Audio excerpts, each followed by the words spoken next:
Hello friend, सबसे पहले हम आपको बता दें कि ये जो आपके सामने ओपन है ये आपके शॉपिफाई का एडमिन पैनल है। यहाँ पे आपको डेली का टोटल ऑर्डर्स, टोटल सेल्स दिखती है, राइट। अब हम बात करें टुडे की, तो यहाँ पे आपको टुडे पे जितने भी टोटल ऑर्डर्स आएंगे, जितने भी टोटल सेल्स होगी, वो पूरा रेवेन्यू आपको यहाँ पे देखने को मिलेगा। अब हम बात करें यस्टरडे की या लास्ट 7 डेज की, तो हमें जब का भी अपना रेवेन्यू देखना है तो हम उस पर क्लिक करके अप्लाई पे क्लिक करेंगे तो हमें टोटल सेल्स, टोटल ऑर्डर्स दिख जाएंगे। अब हमें जाना है ऑर्डर्स पे। अब हम क्लिक करेंगे ऑर्डर्स पे। तो जब हम ऑर्डर्स पे क्लिक करते हैं तो हमें जितने भी टोटल ऑर्डर्स आते हैं वो सारे ऑर्डर्स यहाँ पे शो होते हैं। तो हमें यहाँ से करना होता है ऑर्डर्स को फुलफिल्ड। जब हम ऑर्डर्स को फुलफिल्ड करते हैं तो हमारा ऑर्डर्स जो होता है वो हमारे होलसेलर को ट्रांसफ़र हो जाता है। मतलब कि होलसेलर के डैशबोर्ड में आपके कस्टमर की सारी डिटेल्स शो होने लगती है। आपका होलसेलर क्या करता है, उस प्रोडक्ट की पैकेजिंग करवा के आपके कस्टमर तक प्रोडक्ट को डिलीवर्ड करवा देता है, राइट।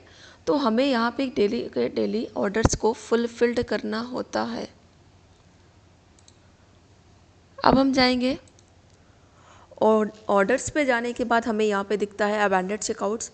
तो अबैंडेड चेकआउट्स पे क्या होता है, जब कोई बंदा हमारे वेबसाइट को विजिट करता है, विजिट करने के बाद उस लास्ट में आके उसने हमारे प्रोडक्ट को परचेज़ नहीं किया और हमारे वेबसाइट से वो वापस चला गया, तो उस बंदे का भी यहाँ पे कॉन्टैक्ट नंबर शो होने लगता है। तो यहाँ से हम कॉल कन्फर्मेशन के थ्रू अपने उस ऑर्डर को भी कंफर्म कर सकते हैं।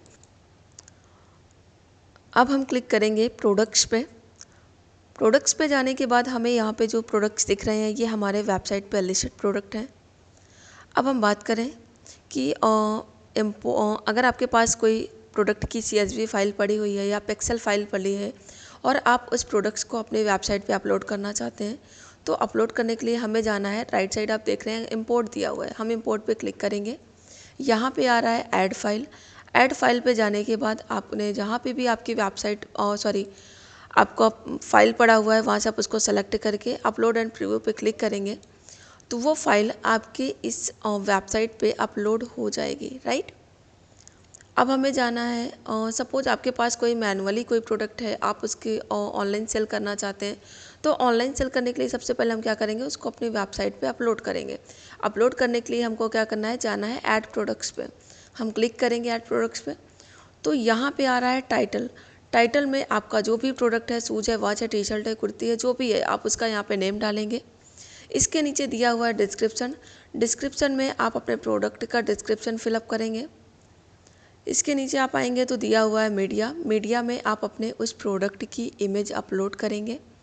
नीचे दिया हुआ है कैटेगरी। कैटेगरी में आप अपने प्रोडक्ट की कैटेगरी सेलेक्ट करेंगे और नीचे स्क्रॉल करेंगे तो दिया हुआ है प्राइसिंग। प्राइस में आप अपने प्रोडक्ट का होलसेल प्राइस डालेंगे। सपोज कोई प्रोडक्ट आपको मिल रहा है 100 का, तो यहाँ पे हमें अपना डालना होता है सेलिंग प्राइस, तो हमने डाल दिया 100। अब यहाँ पे आप देख रहे होंगे तो मतलब कंपेयर एट प्राइस, मतलब कि मार्केट में लोग उस प्रोडक्ट का कितने का सेल कर रहे हैं, तो हमने डाल दिया 200। नीचे आपका यहाँ पे होगा होलसेल प्राइस। सपोज हमें प्रोडक्ट मिल रहा है 50 रुपये का, तो यहाँ पे आपका प्रॉफिट मार्जिन शो होने लगता है, राइट। अगर आपको कस्टमर से टैक्स लेना है तो आप इसको टिक करेंगे, अगर टैक्स नहीं लेना तो आप इसको अनटिक कर देंगे। अगर आपके मैनुअल प्रोडक्ट हैं तो आपको क्वांटिटी को ट्रैक करना है, अगर मैनुअल प्रोडक्ट नहीं है तो आपको क्वांटिटी को ट्रैक नहीं करना, राइट। अब हम नीचे स्क्रॉल करेंगे तो दिया हुआ है आपका शिपिंग, और शिपिंग में आप अपने प्रोडक्ट का फिजिकल वेट फिलअप कर सकते हैं। एंड इसके नीचे आप आएंगे तो दिया हुआ है वेरिएंट्स।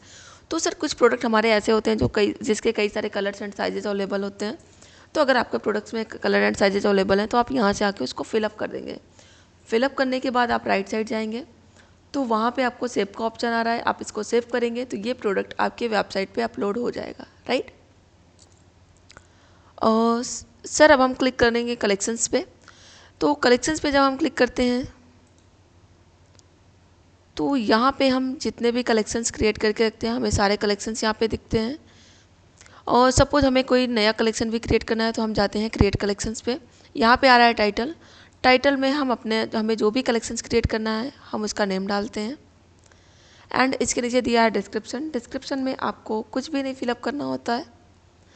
और नीचे आप आएंगे तो दिया हुआ है कलेक्शंस टाइप, इसको मैनुअल ही रहने देना है। एंड राइट साइड आप देखेंगे तो इमेज का ऑप्शन आ रहा है।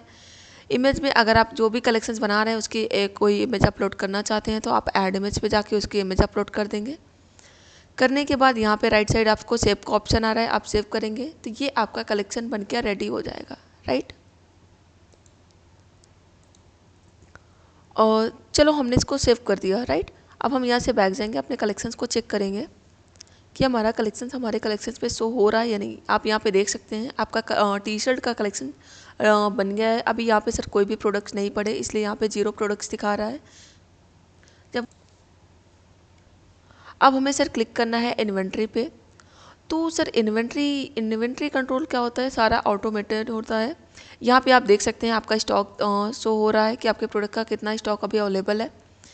तो हम बात करें तो इन्वेंट्री पे हमारा कोई रोल नहीं होता है। जब हम हमारे होलसेलर के पास स्टॉक होता है तो यहाँ पे स्टॉक शो होगा। अगर स्टॉक ख़त्म हो रहा है तो यहाँ पे ऑटोमेटिकली आउट ऑफ स्टॉक हो जाएगा। और जब वापस से स्टॉक फिलअप होगा तो यहाँ पे स्टॉक आपका शो होने लगेगा।